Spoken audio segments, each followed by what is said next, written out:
بسم الله الرحمن الرحيم. الحمد لله وكفى وسلام على عباده الذين اصطفى أما بعد. فأعوذ بالله من الشيطان الرجيم. بسم الله الرحمن الرحيم. وقال الذي نجا منهما وادكر بعد أمة أنا أنبئكم بتأويله فأرسلون. يوسف أيها الصديق أفتنا في 7 بقرات سمان يأكلهن 7 عجاف و7 سنبلات خضر وأخرى يابسات لعلي أرجع إلى الناس لعلهم يعلمون. صدق الله العظيم. میرا محترم بھائیوں اور دوستو، قرآن کریم کی 12ویں پارے کی یہ سورت ہے سورہ یوسف. اس کی تفسیر چل رہی ہے اور گزشتہ کئی مجلسوں میں اس سورت کے متعلق بہت ساری باتیں آپ کے سامنے بتلائی. اللہ تعالیٰ نے اس سورت میں یوسف علیہ السلام کا تفصیل سے واقعہ ذکر کیا ہے. بچپن سے واقعہ شروع کیا ہے. بچپن میں کیا ہوا، پھر جوان ہوئے کیا ہوا، اس کے بعد کیا کیا ان کی زندگیوں میں واقعات ہوتے رہے. قرآن کریم نے ان سارے واقعات کو کھول کھول کر بیان کیا ہے، اور اس میں ہم سب کو کیا رہبری ملتی ہے، ہمارے لیے کیا اس میں سبق چھپے ہوئے ہیں، وہ میں نے گزشتہ کئی مجلسوں میں آپ حضرات کے سامنے بیان کیے. آگے اس بات کو بڑھاتے ہیں. گزشتہ مجلس میں جیسا میں نے یہ بات بتلائی تھی کہ جب یوسف علیہ السلام کو جیل میں ڈال دیا گیا تو آپ کے ساتھ 2 بندے اور جیل میں آئے. ان میں سے ایک اس زمانے کا جو بادشاہ تھا ریان ابن ولید، جس کو عزیز مصر کہا جاتا ہے. ایک اس کا خباز تھا، یعنی اس کا باورچی تھا، بادشاہ کا کھانا بناتا تھا.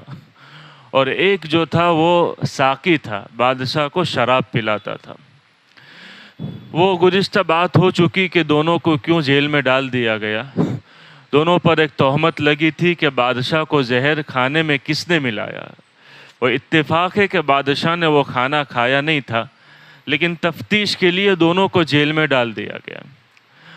ان دونوں نے اس وقت ایک خواب دیکھا تھا. وہ خواب کا تذکرہ انہوں نے یوسف علیہ السلام کے سامنے کیا کہ ہم نے یہ خواب دیکھا ہے، آپ ہم کو بھلے آدمی لگتے ہیں، انا نراک من المحسنین، آپ ہم کو بھلے آدمی لگتے ہیں، ہم کو اس کی تعبیر بتلا دیجئے. یوسف علیہ السلام نے موقع کو غنیمت جانتے ہوئے کہ میں تم کو تعبیر بتلاؤں گا، لیکن اس سے پہلے تم میری بات سنو. موقع کو غنیمت جانتے ہوئے دین کی دعوت ان کو دی. اور داعی کا مزاج یہی ہوتا ہے کہ وہ موقع شناس ہوتا ہے، کہ وہ موقع کو بھانپ لیتا ہے، پہچان لیتا ہے کہ کس وقت کس کے سامنے کیسی بات کرنی ہے، اور وہ بات اس کے سامنے وہ رکھ دیتا ہے. یوسف علیہ السلام نے یہی کیا. خواب کی تعبیر بعد میں بتلائی. پہلے کہا انی ترکت ملت قوم لا یؤمنون باللہ وہم بالآخرۃ ہم کافرون. شرک سے بیزاری بتلائی، توحید کی دعوت دی، رسالت کی دعوت دی. یہ ساری باتیں ہو چکی. اس کو کچھ دہرا دیا میں نے تاکہ واقعی آگے سمجھ میں آ جائے. اب آگے جو یوسف علیہ السلام نے تعبیر بتلائی تھی کہ تمہارے خواب کی تعبیر کیا ہے، اس کو آگے بیان کر رہے ہیں. ان دونوں نے یہ خواب دیکھا تھا. اس میں سے باورچی نے یہ خواب دیکھا تھا کہ میں جا رہا ہوں، میرے سر پر ٹوکرا ہے جس میں روٹیاں ہیں، اور پرندے آ کر اس کو کھا رہے ہیں. اور ساقی نے یہ خواب دیکھا تھا کہ میں انی اعصر خمرا، میں انگور کو نچوڑ رہا ہوں. انگور کو کیا کر رہا ہوں؟ نچوڑ رہا ہوں. یہ میں نے اپنے آپ کو خواب میں کرتے ہوئے دیکھا. یوسف علیہ السلام نے ان دونوں سے یہ کہا کہ بھائی، جو تو ہے، جو خباز نے جو خواب دیکھا تھا کہ میں دیکھ رہا ہوں کہ میرے سر پر روٹیوں کا ٹوکرا ہے جس کو پرندے کھا رہے، بھائی تجھے تو پھانسی دی جائے گی اور تیری لاشوں کو پرندوں کے حوالے کر دیا جائے گا، جس کو وہ نوچ نوچ کر کھا جائیں گے. اور ہوا بھی ایسا ہی کہ زہر ملانے کا جرم اس کے لیے ثابت ہو گیا کہ بادشاہ کے کھانے میں زہر ملایا تھا وہ ایک خباز باورچی نے ملایا تھا، اور ساقی سے یہ کہا کہ بھائی تو بادشاہ کو شراب پلائے گا، تیرا جو ڈیوٹی ہے نا وہ باقی رہے گی، کہ انگور کو نچوڑتا ہوا تو نے خواب میں دیکھا۔ تو اس کی تعبیر یہ ہے کیونکہ انگور جو ہے نا وہ انگور سے شراب بنائی جاتی تھی پہلے زمانے میں، خمر کہا ہی اسی کو جاتا ہے جو انگور سے بنائی جائے یا کھجور سے شراب بنائی جائے۔ آج شراب دوسرے طریقوں سے بنائی جاتی ہے، پہلے زمانے میں شراب ان دو چیزوں سے اکثر بنائی جاتی تھی، انگور یا جو ہے وہ کھجور۔ تو کہا تو بادشاہ کو وہ پلائے گا، شراب پلائے گا۔ خیر ہوا بھی ایسا ہی۔ قرآن کریم نے یہاں پر جو یوسف علیہ السلام کی بات نقل کی ہے وہ یہ ہے تستفتیان، کہ تم دونوں جو مجھ سے قضی الامر الذی فیہ تستفتیان، جو بات تم نے پوچھی ہے اس کی تعبیر ہو گئی۔ اس کی تعبیر کیا ہے؟ ہو گئی۔ خواب کی جو تعبیر ہے نا وہ ایک بہت بڑا فن ہے، وہ ہر ایک کے بس کی بات نہیں ہے خواب کی تعبیر۔ پہلے تو یہ بات سن لے، شاید گزشتہ بھی میں نے اس کے بارے میں کچھ ہلکی ہلکی باتیں کی ہے، کہ انسان دنیا میں جو نیند میں جو خواب دیکھتا ہے وہ تین طریقے کے ہیں۔ ایک ہے جس کو کہا جاتا ہے اضغاث و احلام، خیالات۔ کیا ہے؟ خیالات۔ انسان دن بھر جو سوچتا ہے رات میں اس کو وہی نظر آتا ہے۔ رات میں کیا اس کو خیالات کہتے ہیں۔ اس کا تعبیر سے کوئی دور کا بھی رشتہ نہیں ہے، اس کی کوئی تعبیر نہیں ہوتی۔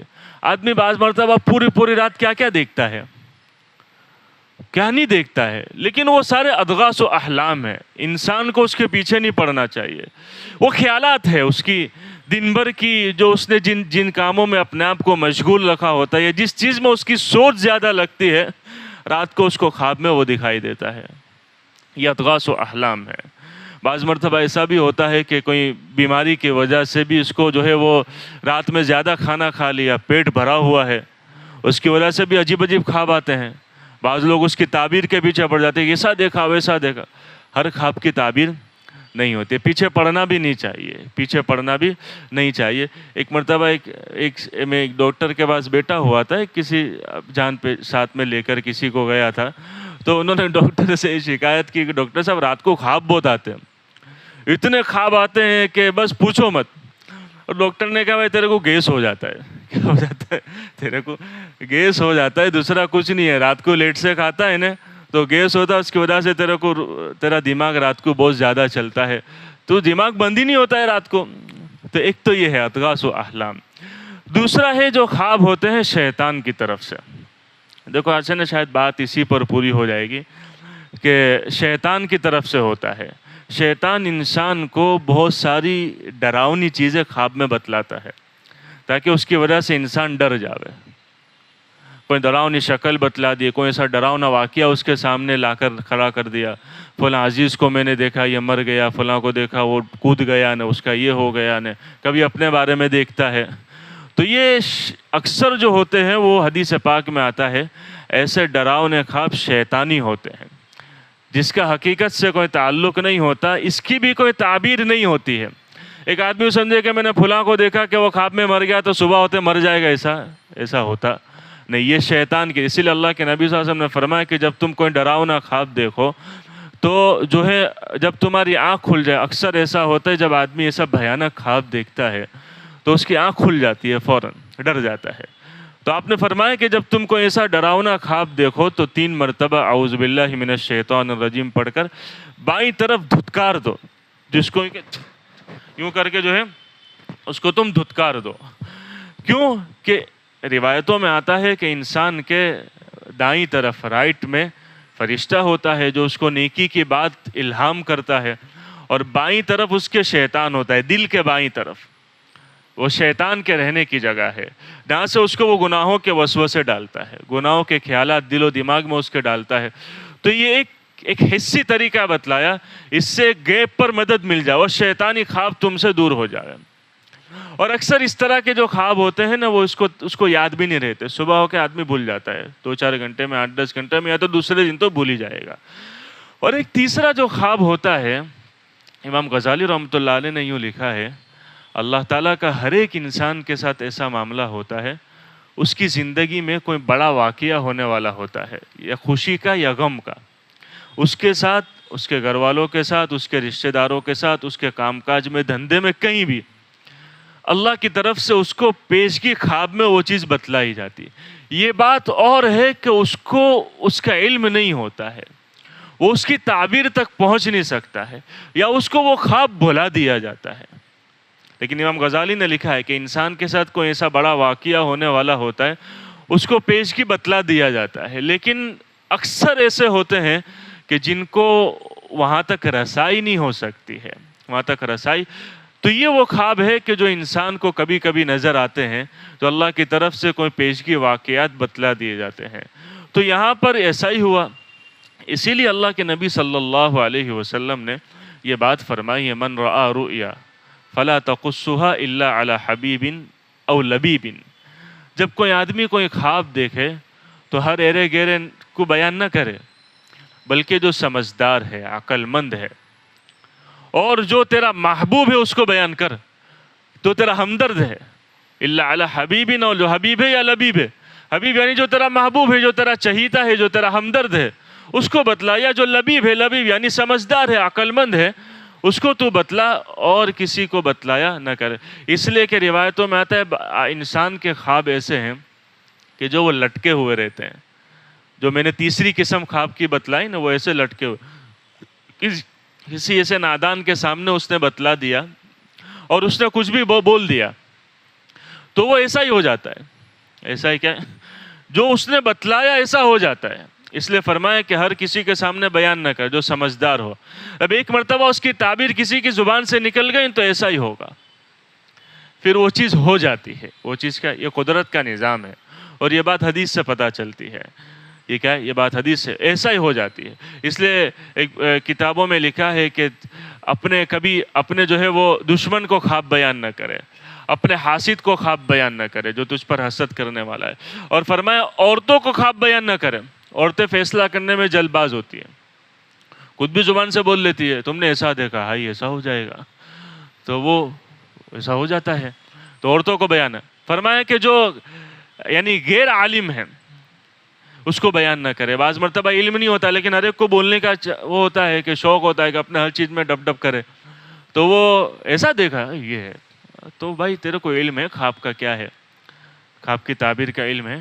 یا فرمایا کہ بے دین کو نہ بیان کرے، جو نماز نہیں پڑھتا، اللہ کا بڑا نافرمان ہے، وہ کیا تیری ہمدردی کرے گا، اس کو بھی خواب بیان نہ کرے۔ خواب کی تعبیر بہت بڑا علم ہے۔ ہمارے ایک امام گزرے ہیں ابن سیرین رحمۃ اللہ علیہ، جن کی ایک کتاب ہے تعبیر الرؤیا، انہوں نے بہت عجیب و غریب اس کے خواب کے بارے میں باتیں بتلائی ہیں۔ ایک مرتبہ ان کے پاس ایک آدمی آیا، اس نے کہا کہ حضرت میں نے خواب میں اذان سنی۔ کیا سنی؟ اذان۔ تو فرمایا تو حج کرے گا۔ اب کہاں اذان اور کہاں حج، تو حج کرنے جائے گا۔ ایک دوسرا آدمی تھوڑے ٹائم بعد آیا کہ کہا حضرت میں نے خواب میں اذان سنی، تو کہا کہ تیرے ہاتھ کٹیں گے۔ کیا کہا؟ تیرے ہاتھ کٹیں گے۔ تو شاگردوں نے پوچھا حضرت کہ یہ کیا بات ہو گئی، اس کو آپ نے کہا کہ حج کرے گا۔ کہا جب اس نے میرے کو پوچھا کہ میں نے خواب میں اذان سنی تو میرے دل میں قرآن کریم کی آیت آئی، میں نے اس کے اوپر نیکی کے اثرات دیکھے کہ وَأَذِّن فِي النَّاسِ بِالْحَجِّ۔ اللہ تعالیٰ نے ابراہیم علیہ السلام کو حکم دیا تھا کہ لوگوں میں اعلان کیجیے، اذان کا نام ہی اعلان کا ہے، لوگوں میں اعلان ہوتا ہے کہ آؤ نماز کی طرف، لوگوں میں حج کا اعلان کیجیے۔ تو میں نے کہا تو حج کرنے جائے گا۔ اور جب دوسرے نے دیکھا تو قرآن کریم کی دوسری آیت یاد آئی، جو سورہ یوسف میں ہی آگے آئے گا، فَأَذَّنَ مُؤَذِّنٌ أَيَّتُهَا الْعِيرُ إِنَّكُمْ لَسَارِقُونَ۔ یوسف علیہ السلام کا جو واقعہ ہوا تھا نا، ان کے بھائی آئے تھے، اس وقت ایک اعلان کرنے والے نے اعلان کیا تھا کہ بھائی ایک چور جس نے یوسف علیہ السلام کا سامان چرا لے۔ تو قرآن کریم میں اس جگہ جو آیت ہے اس میں اذن ہے، جس کے معنی اعلان کے، اذان کے۔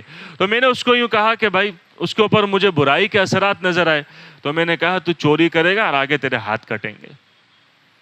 تو یہ کتنی باریک چیزیں ہیں، ہر ایک کو اس کے بارے میں مطلع نہیں ہو سکتا ہے۔ اس لیے یہ ایک فن ہے، یہ ایک تعبیر کا علم ہے۔ پہلی بات تو جیسا کہ میں نے پہلے بتلائی کہ انسان کو جو ہے نا ان ساری چیزوں کے پیچھے زیادہ پڑنا، بہت سارے لوگ اس کے پیچھے پڑ جاتے، کبھی جو ہے کسی بڑے کو خواب میں دیکھا، فلاں بزرگ کو، سمجھتے کہ ہم کو تو اب کل سے وہی آنا چالو ہو جائے گی، کل سے تو کیا آنا چالو ہو جائے گی ہم کو، ہمارے پاس جبرائیل آئیں گے، فرشتے آ کے مصافحہ کریں گے، وہ پتہ نہیں اپنے آپ کو کیا سمجھنے لگتے ہیں. تو ایسا نہیں ہے. ہاں لکھا ہے کتابوں میں، بندے نیک شخصیتوں کو خواب میں دیکھتا ہے، وہ خواب برکت کی چیز ہے، لیکن اس کا مطلب یہ نہیں ہے کہ اب تم جو ہے وہ ایسے مقام پر پہنچ گئے اب جو چاہے کرو، جو تمہاری مرضی ہے کرو، اب تو تمہارے لیے جنت پکی ہے. ایسا نہیں ہے. لکھا ہے کتاب میں، کوئی آدمی جو ہے بڑی شخصیتوں کو دیکھتا ہے، یہاں تک کہ اللہ کو بھی دیکھ سکتا ہے خواب میں. دیکھنے والے دیکھتے ہیں اللہ کو. امام حنیفہ رحمۃ اللہ علیہ کے بارے میں آتا ہے کہ آپ نے 100 سے زیادہ مرتبہ میں اللہ کو خواب میں دیکھا. بے مثل بے مثال دیکھ سکتا ہے، کہیں اللہ کی طرف سے آواز آتی ہے وہ بھی سن سکتا ہے، یا کسی دوسروں کی شکل میں بھی اللہ کو دیکھ سکتا ہے، کوئی دوسروں کی شکل میں بھی. اور اللہ کے نبی صلی اللہ علیہ وسلم کو خواب میں دیکھنا وہ تو بدیہی ہے. یہ بات تو 100% ہے کہ اکثر لوگ، بہت سارے لوگ دیکھتے ہیں. اور آپ نے فرمایا جس نے مجھے خواب میں دیکھا اس نے مجھے ہی دیکھا، اس لیے کہ شیطان میری شکل خواب میں بنا سکتا نہیں ہے. ہو سکتا ہے کہ آپ اپنے کسی جان پہچان والے کی شکل میں اللہ کے نبی کو دیکھیں، یہ بھی ہو سکتا ہے. آپ ان شکل کو جانتے ہو، ان شکل میں کوئی آپ کو خواب میں بتلائے کہ بتا یہ کون ہے، یہ اللہ کے نبی ہے، یہ ہو سکتا ہے. وہ بڑا خواب برکت کا ہے، لیکن اس کا مطلب یہ نہیں ہے کہ وہ خواب آپ کے لیے حجت بن گیا. اب کبھی کسی نے خواب، بڑی شخصیت نے آ کر خواب میں کیا کہ کل سے تو نماز چھوڑ دے، ایسا نہیں ہو سکتا ہے. تو معاف ہے، تو جو کر، جو کام دھندے کر، تیرے لیے سب اجازت ہے، ایسا نہیں ہو سکتا ہے. صحابہ کو خواب میں دیکھ سکتا ہے، آپ جبرائیل کو دیکھ سکتا ہے. لکھا ہے کتابوں میں کہ اگر کسی نے جبرائیل کو خوشی کی حالت میں دیکھا تو وہ اپنے دشمنوں پر فتح پائے گا. کسی نے جبرائیل کو پریشان حالت میں دیکھا تو وہ اپنے دشمنوں کے سامنے مغلوب ہوگا، ناکام ہوگا. ہاں، کسی نے ابوبکر رضی اللہ عنہ کو دیکھا تو وہ جو ہے وہ خوشی پائے گا زندگی میں. کسی نے حضرت عمر کو خواب میں دیکھا تو کہتے ہیں کہ وہ دنیا میں انصاف کرے گا. کسی نے حضرت عثمان کو دیکھا تو کہتے ہیں کہ وہ بڑا عبادت کرنے والا ہوگا. کسی نے حضرت علی کو دیکھا تو کہتے ہیں کہ وہ جو ہے دنیا میں بڑا بہادر ہوگا اور وہ اپنے قوم کا سردار بنے گا. تو ایسا لکھا ہے کتابوں میں. یہ اکثر ایسا ہوتا ہے، ایسا نہیں ہے کہ ہر ایک کے ساتھ ایسا ہو سکتا ہے، لیکن یہ ہے جو ہے بھائی خواب یہ اس کو ایسا بالکل بھی نظر انداز اب نہیں کر سکتی، کوئی چیز ہی نہیں ہے. اور ایسا بھی نہیں کہ آدمی اسی کے پیچھے پڑ جاوے کہ دن رات دیکھتا ہے، اسی کے خیالات میں اپنے آپ کو گم کر دیتا ہے، ایسا بھی نہیں ہے. اس کی کبھی کبھی تعبیر انسان کی اپنی زندگی میں ظاہر ہو جاتی ہے. اللہ کے نبی صلی اللہ علیہ وسلم کے سامنے ایک مرتبہ ایسا ہوا کہ ام المؤمنین صفیہ رضی اللہ عنہا، انہوں نے ایک مرتبہ خواب دیکھا. کیا خواب دیکھا؟ کہ چاند میری گود میں آ کر گر گیا. وہ اس وقت مسلمان نہیں ہوئی تھی، نہ اللہ کے نبی صلی اللہ علیہ وسلم سے نکاح ہوا تھا. ان کا جو سردار تھا اس کا نام تھا سلام ابن مشکم. ان کا جو شوہر تھا اس کا نام تھا سلام ابن مشکم، وہ اپنی قوم کا سردار تھا. صفیہ نے اس کو واقعہ سنا ہے، میں نے ایسا خواب دیکھا کہ چاند میری گود میں آ گیا. تو وہ سمجھ گیا، دھڑم کر کے ایسا تماچا مارا اپنی بیوی کو کہ چہرے پر نشان پڑ گیا، اور یوں کہا کہ تو عرب کے سردار سے نکاح کی خواہش رکھتی ہے. بڑا سمجھدار آدمی سمجھ گیا. اللہ کی شان، خیبر فتح ہو گیا اللہ کے نبی صلی اللہ علیہ وسلم کے ہاتھوں، اور یہ سلام ابن مشکم مارا گیا. اور پھر وقت ایسا آیا کہ حضرت صفیہ جو سردار کی بیوی تھی، اللہ کے نبی صلی اللہ علیہ وسلم کے ساتھ ان کا نکاح ہو گیا. اور جب اللہ کے نبی صلی اللہ علیہ وسلم نے نکاح کے بعد ان کے چہرے پر جو ہے وہ کچھ نشانات دیکھے. اللہ نے انسان کا چہرہ ایسا سینسیٹیو بنایا ہے، بچپن کا کوئی نشان ہو جاتا ہے زندگی بھر رہتا ہے. ایسے کسی کو چہرے پہ زخم لگ گیا، اب وہ زخم تو دور ہو جائے گا لیکن جو نشان ہے نا وہ ہمیشہ اس کی زندگی بھر رہتا ہے چہرے پر. ایسا سینسیٹیو بنایا ہے چہرہ، اسی لیے چہرے پر مارنے کی مہمان آ رہے. 2-3 دن پہلے کسی نے واٹس ایپ پر بھیجا تھا کہ اب تو ڈاکٹر بھی یہ تحقیق دے رہے کہ بھائی چہرے پر نہ مارا جائے. یہاں ایک نس ہے اللہ نے ایسی بنائی ہے جو انسان کے جو ہے وہ جبڑے کے آگے یہاں ہے، جو گال کے اوپر، رخسار کے اوپر، کہ جب اس پر زیادہ زور لگتا ہے تو دماغ اس کا کبھی دماغ کمزور ہو جاتا ہے. اسی لیے اللہ کے نبی صلی اللہ علیہ وسلم نے چہرے پر مارنے سے سختی سے منع کیا کہ چہرے کا زخم ہمیشہ رہتا ہے. خیر، تو آپ نے پوچھا کہ کیا نشانات ہے صفیہ؟ تو پھر وہ واقعہ سنائے کہ میں نے خواب میں ایسا دیکھا تھا اور یہ میرے سامنے اس طرح کا واقعہ ہوا اور اللہ کی شان کہ میری آپ سے شادی ہو گئی. تو وہ خواب میں انہوں نے چاند کو دیکھا تھا. کیا خبر تھی کہ دنیا کے چاند کو دیکھ رہے ہوں لیکن عرب کا چاند مجھے مل جائے گا، عرب کا چاند مجھے مل جائے گا۔ خیر بہرحال انسان اپنی زندگی میں اسے خوشگوار واقعات خوابوں میں دیکھتا ہے، اللہ اس کی حقیقت کو پورا کر دیتا ہے۔ خیر بہرحال یہاں پر یہی ہے کہ ان دونوں نے یہ خواب بتلائے تو یوسف علیہ السلام نے آگے اس کی تعبیر دی۔ آگے یوسف علیہ السلام نے یوں کہا کہ کیا ہے، فی وقال الذی نجا منہما وادکر بعد امۃ انا انبئکم بتأویلہ، نہیں اس سے پہلے کیا آیت ہے، وقال الملک انی اری سبع بقرات سے پہلے، قضی الامر الذی فیہ تستفتیان وقال الذی نجا منہما یوسف۔ خیر بہرحال یوسف علیہ السلام نے ان دونوں کو خواب کی تعبیر بتلانے کے بعد یوں کہا کہ بھائی تو جائے گا، اور جس کو رہائی مل جائے گی اس کو یوں کہا کہ بھائی آگے جب تو سردار کے پاس جائے نا تو میرا تذکرہ کر دینا۔ ایک غیر ملکی آدمی بے قصور ہے، اس کو برسوں سے جیل میں بند کیا ہوا ہے، بادشاہ بھول گیا تھا کہ میں نے یوسف کو جیل میں ڈالا ہے، برسوں گزر گئے۔ یوسف علیہ السلام نے اس کو کہا کہ بھائی ذرا میرا تذکرہ کر دینا کہ ایک آدمی اندر پڑا ہوا ہے، اس کے بارے میں کچھ فیصلہ کرے۔ اللہ کی شان کہ جب وہ باہر نکلا نا تو وہ بتلانا بادشاہ کو بھول گیا۔ فَلَبِثَ فِي السِّجْنِ بِضْعَ سِنِينَ، اللہ یوں کہتا ہے کہ اس کے بعد یوسف علیہ السلام اور مزید چند سال جیل میں رہے۔ بِضْعَ سِنِينَ کا معنی ہے 2 سال سے لے کے 9 سال کو بِضْعَ سِنِينَ کہتے ہیں، اور 2 4 8 10 8 2 4 6 سال اور کیا رہے، یوسف علیہ السلام قید خانے میں رہے۔ علماء نے یہاں بعد مفسرین نے لکھا ہے اللہ کو یوسف علیہ السلام کی یہ بات پسند نہیں آئی کہ تیری مصیبت کا تذکرہ دوسروں کے سامنے کیوں کیا، یوں کیوں کہا کہ جا کے بادشاہ کے سامنے میری خبر کرنا، کہنا کہ بھائی یوسف برسوں سے بند ہے۔ تو اللہ کو یہ بات پسند نہیں آیا۔ ہم کو کہتے ہیں کیا ہے، ہم کو کہتے ہیں، یہ مفسرین نے لکھا ہے، تو ہم تمہارے لیے وہ تو کہتے ہی ہوں گے، لیکن قرآن کریم نے ہمارے لیے یہ کہا ہے کہ جب تم پر اس طرح کی کوئی بات آؤ تو دوسروں کو بیچ میں نہ لاؤ، یہ میرا کام کر دے فلانا کر دے، ذرا وہاں جا کے کہنا ذرا میرے کو یہ مصیبت ہے تکلیف ہے، نہیں، کس کو کہو، بھائی اللہ، وہ تمہاری کیا ضرورت پوری کر سکتا ہے۔ اس لیے اللہ نے کہا فَلَبِثَ فِي السِّجْنِ بِضْعَ سِنِينَ، اب ہم وہ باہر نکلے، وہ آدمی بھول گیا بادشاہ کے سامنے اس کا تذکرہ کرنا، اور پھر یوسف اور مزید چند سال جیل میں انہوں نے کاٹے۔